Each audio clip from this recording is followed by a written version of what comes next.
বিএনপির ভারপ্রাপ্ত চেয়ারম্যান জনাব তারেক রহমান, আপনাকে আমাদের অনুষ্ঠানে স্বাগত জানাই। আপনি আমাদের শুভেচ্ছা এবং কৃতজ্ঞতা জানবেন।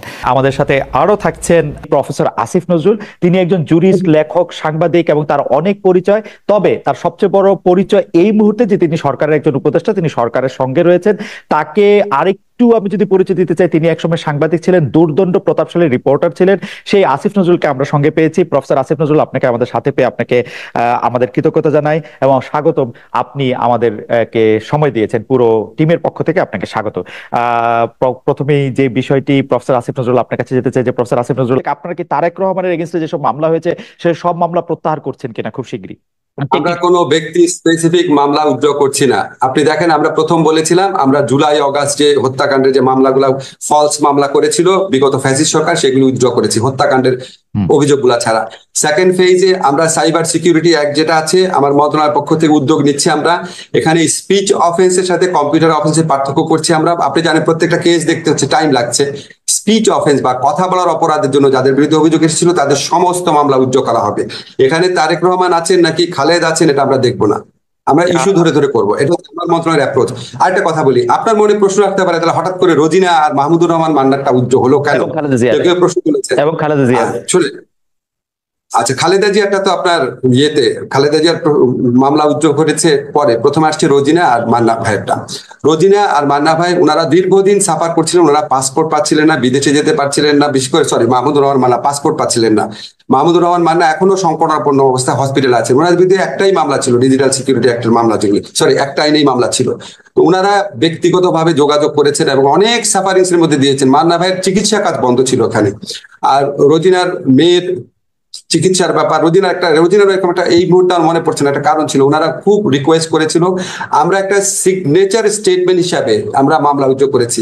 আরো অনেক মামলা করেছি, আপনাকে এখানে বলে শেষ করতে পারবো না। যেমন ধরেন, আপনি মাহমুদুর রহমানের যে স্ত্রীর যে মামলার ব্যাপারটা ছিল, আমাদের অত্যন্ত শ্রদ্ধেয় সম্পাদক, ওটা আমরা করেছি, ওটা পত্রিকা আসে নাই। এরকম আরো আছে কিছু কিছু যেটার জন্য জনজীবন অতিষ্ঠ হয়ে যাচ্ছে। ধরেন আপনার জীবন অতিষ্ঠ হয়ে যাচ্ছে, আপনি ওই মামলার কারণে বিদেশে চিকিৎসা যেতে পারছেন না, আপনার বাচ্চা পড়তে যেতে পারছে না, আপনার বাচ্চাকে নিয়ে আপনি চিকিৎসা দিতে পারছেন না, বাইরে যাওয়ার অনেক প্রয়োজন তো থাকে মানুষের।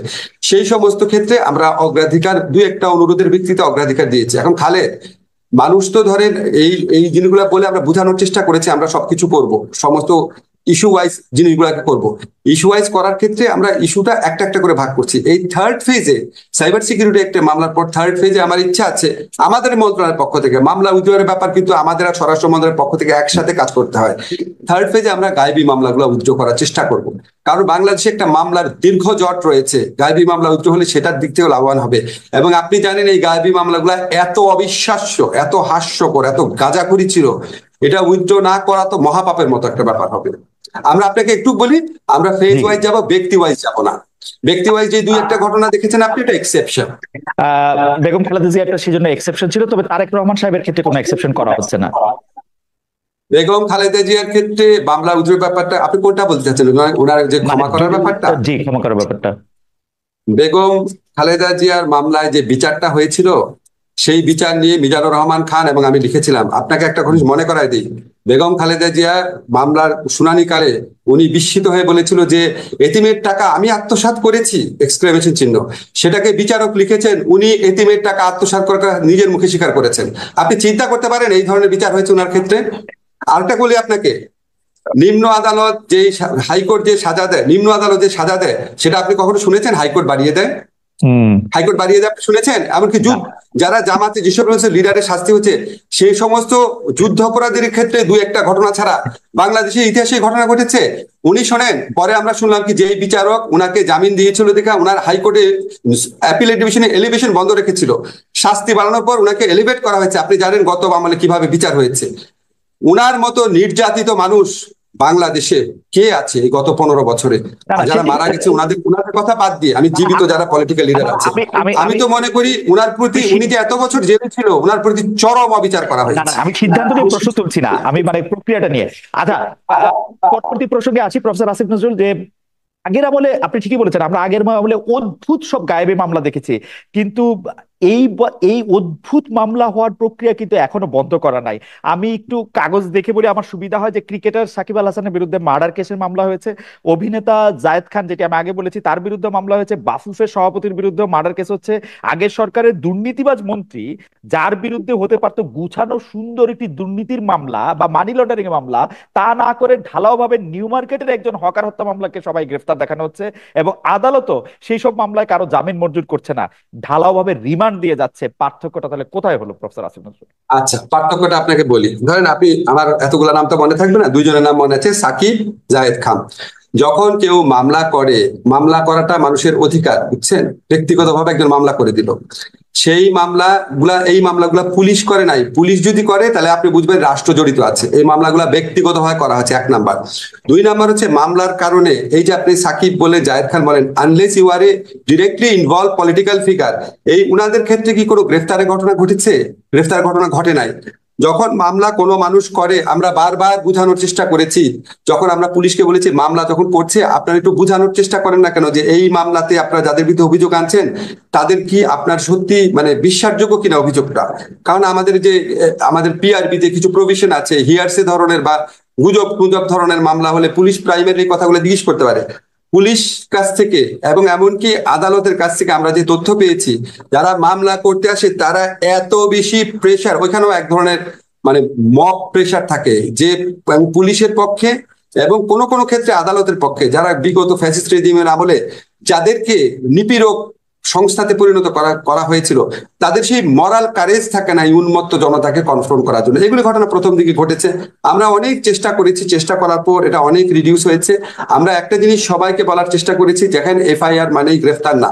আপনাকে আমি কিছু নাম বলবো না, বাট কিছু কিছু মানুষ যখন আমাদের সাথে যোগাযোগ করে যে এই মামলা তাদের বিরুদ্ধে হওয়ার কথা না, আমরা স্বরাষ্ট্র মন্ত্রণালয় এবং আমরা একসাথে কাজ করি, আমরা আশ্বাস দেওয়ার চেষ্টা করি যে পুলিশ ক্রেডিবল তথ্য না পেলে আপনাদের গ্রেফতার করবে না। গ্রেফতারের খবরগুলো আপনারা পান, কিন্তু গ্রেফতার করা হয় নাই এরকম অসংখ্য ঘটনা আছে। তারপরও আমরা চেষ্টা করছি এই জিনিসগুলা নিয়ে মানুষের যে মনে প্রশ্ন আছে সেগুলিকে আরো বেশি ভালোভাবে অ্যাড্রেস করার চেষ্টা করছি আমরা।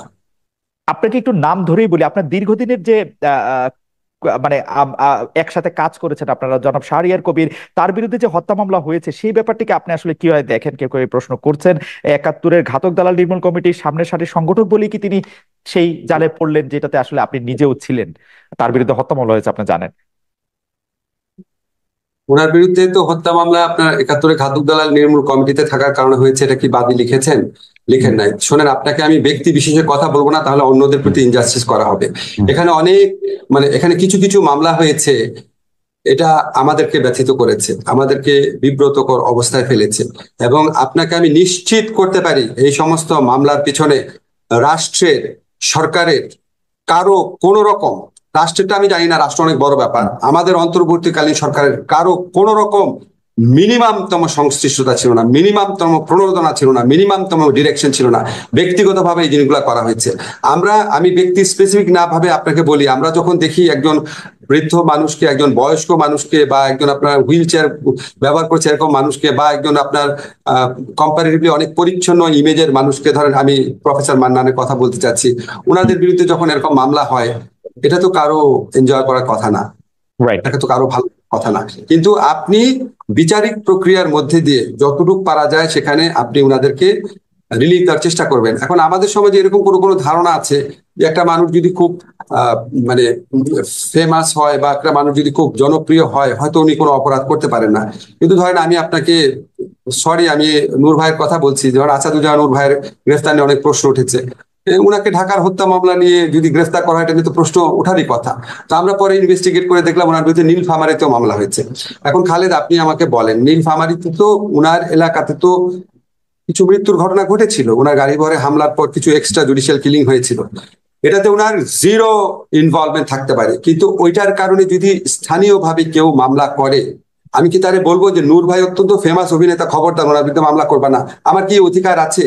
আমার শুধু এইটা দেখার আছে বিচারিক প্রক্রিয়ার মধ্যে দিয়ে ডিউ প্রসেসটা যেন কনফার্ম করা হয়।